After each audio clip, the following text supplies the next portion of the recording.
Захватывающие триллеры, необычные хорроры, комедии и боевики в сегодняшнем выпуске. Привет, вы на канале Shadow Tavern, и сегодня у меня для вас 10 отличных новых фильмов, которые уже вышли в хорошем качестве. Располагайтесь поудобнее и приятного просмотра.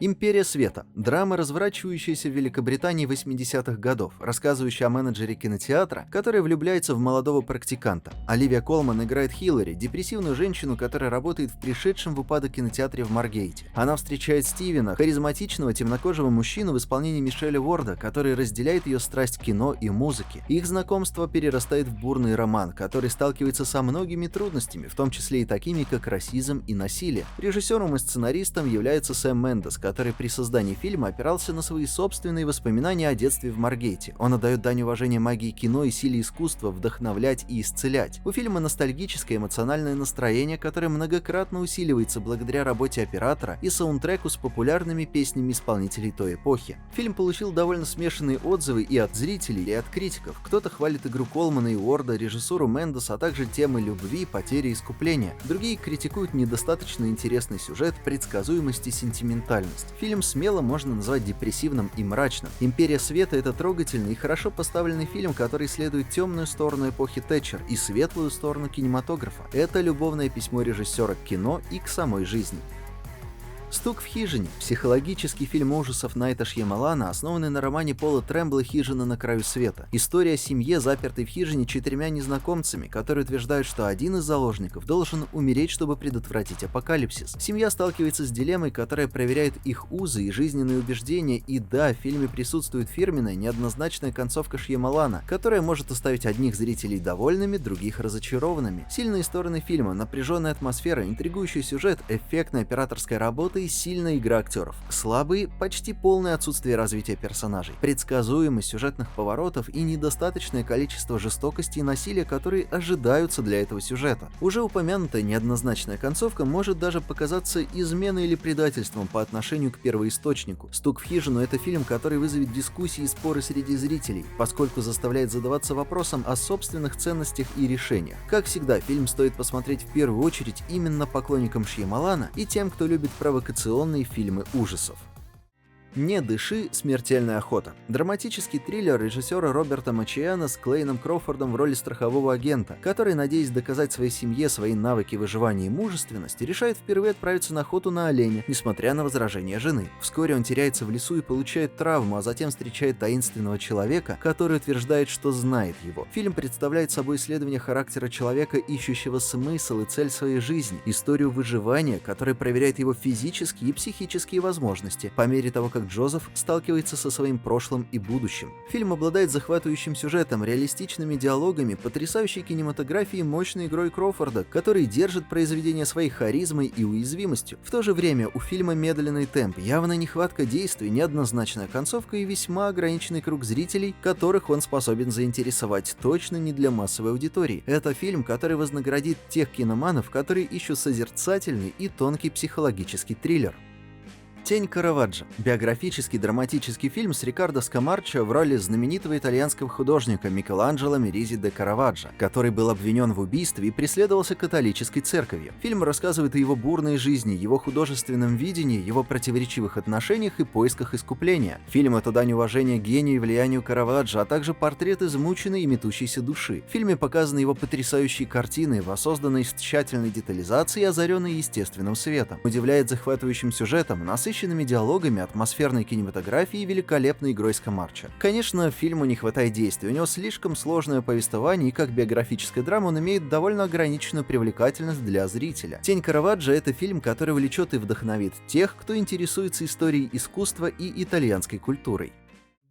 «Новая игрушка» – комедийный фильм Джеймса Хута с Жамелем Деббузом в роли Сами, уснувшего на посту охранника магазина, которого избалованный ребенок выбирает в качестве новой игрушки. Фильм является ремейком культового классического фильма Франсиса Вебера «Игрушка» 1976 года. Он является сатирой на социальное неравенство и потребительство, а также данью уважения оригинальному фильму. Он обновляет историю в современном контексте с отсылками к социальным сетям, эмиграции, экологии. Из сильных сторон – забавные ситуации, остроумные диалоги и энергичное выступление Деббуза, который который привнес в роль Сами свой фирменный юмор и обаяние. В то же время у него крайне предсказуемый сюжет, полное отсутствие оригинальности, поверхностные персонажи и морализаторский тон, что, в общем-то, ожидаемо от такого ремейка. «Новая игрушка» — это фильм, который развлечет и позабавит зрителей, ищущих легкомысленную и ностальгическую комедию, или желающих посмотреть то же самое, что и раньше, но в современных декорациях. «Дитя тьмы. Экзорцизм», в оригинале у Эссера «Костяная женщина». Фильм ужасов, в центре которого беременная Валерия, проклятая злой сущностью, которая хочет забрать ее нерожденного ребенка. Фильм представляет собой смесь боди-хоррора, темной магии, мексиканского фольклора, вдохновленного легендой о Ла Лороне. Это пугающие и тревожные исследования материнства, травмы и самосознания, в котором Валерия пытается защитить себя и своего ребенка от злых сил, которые ее окружают. Он может продемонстрировать зрителю свою жуткую атмосферу, неплохие спецэффекты, хорошую кинематографию и мощное исполнение главной актрисы, которая передает боль и страх Валерии. В то же время сюжет запутан, а концовка туманна. Кто знает, может быть, это главная особенность всех современных малобюджетных хорроров. Но в любом случае, «Костяная женщина» — это фильм, который шокирует и заинтересует зрителей, ищущих интеллектуальный и оригинальный фильм ужасов. Впрочем, на невероятное качество не рассчитывайте. «Мой ужасный сосед» — комедийно-драматический фильм режиссера Марка Форстера с Томом Хэнксом в главной роли Отто, сварливого вдовца, который хочет расстаться с жизнью. Фильм является ремейком шведского фильма «Человек по имени Ове», основанного на романе Фредерика Бекмана. Он рассказывает о неожиданной дружбе Отто с Марисоль, беременной женщиной, которая переезжает с семьей в дом напротив. Фильм представляет собой душевную юмористическую историю о том, как один человек может изменить жизнь другого. В нем затрагиваются темы горя, одиночества, прощения и искупления. Может порадовать увлекательным сюжетом, остроумными диалогами, прекрасной кинематографией и великолепной игрой Хэнкса, который привнес в эту роль свою харизму. «Мой ужасный сосед» — это фильм, который развлечет и тронет зрителей, ищущих легкую и ностальгическую комедию-драму. «Заговор в Каире» — триллер, рассказывающий историю Адама, молодого студента, втянутого в политические и религиозные интриги в университете Аль-Азхар в Каире, центре суннитского ислама, когда он становится пешкой в безжалостной борьбе за власть между египетским правительством и руководством университета, которое избирает нового великого имама. Фильм основан на шведском романе Йонаса Хассена, представляет собой захватывающую сложную историю о том, как один человек может изменить ход истории. В нем затрагиваются темы веры, преданности и коррупции. Несмотря на то, что сюжет не очень хороший, имеет несколько сюжетных дыр, фильм захватывает. Его стоит посмотреть из-за качественных диалогов, атмосферной съемки и аутентичных декораций. «У нас привидение» — комедийный фильм ужасов с Дэвидом Харбором в главной роли Эрнста, дружелюбного призрака, который обитает в пригородном доме. Фильм основан на рассказе Эрнест Джеффа Манна. Он рассказывает о приключениях Кевина, подростка, который подружился с Эрнестом и разместил видео с ним в интернете, что сделало его настоящей сенсацией. Этот фильм — смешная и душевная история о том, как один человек может изменить жизнь другого человека или призрака к лучшему. Он может покорить его своим увлекательным сюжетом, остроумными диалогами, красочными декорациями и качественной игрой Харбора. Сюжет немного предсказуем, как это обычно и бывает в семейных фильмах, а его сентиментальный тон может отпугнуть некоторых зрителей.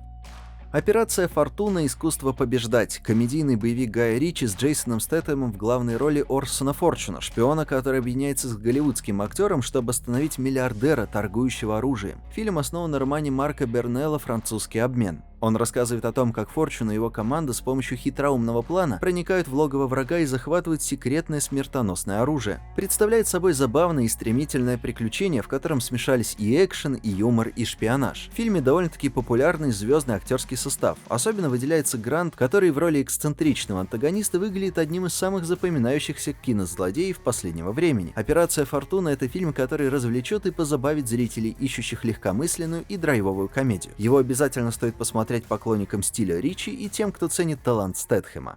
На этом у меня сегодня все, спасибо за просмотр. Если видео вам понравилось, не стесняйтесь делиться ссылкой на него со своими друзьями, подписываться на канал и жать на кнопки под плеером, и до встречи в следующем выпуске. Пока!